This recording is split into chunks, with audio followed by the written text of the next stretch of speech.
Hi, it's me again with Corel Roll Tips and Tricks. I very seldom ever use the freehand tool because I don't get good smooth line. I did pretty good right there.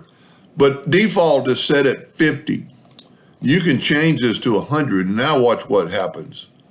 I get a lot smoother line. I don't know if you can really see that just in the amount of nodes. I messed up that end right there, but there's 3 nodes. You know, there's 1, 2, 3, 4, 5 nodes.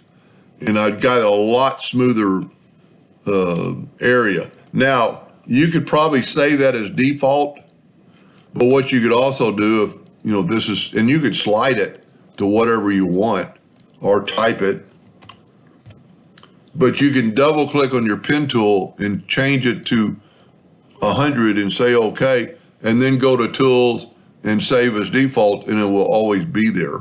And make sure all these are checked. Now, whenever I want to make a line that's like really smooth and kind of goes up and down, I'm going to use the 3-point curve line, and I'm going to draw a line and have a curve, and then I'm going to hit the plus key on the duplicate to make a duplicate of it.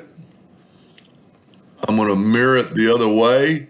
I'm going to take that node and put it right there, but to make it one line, you've got to go to Object and combine it. Now it is one curve, and it's a really smooth line.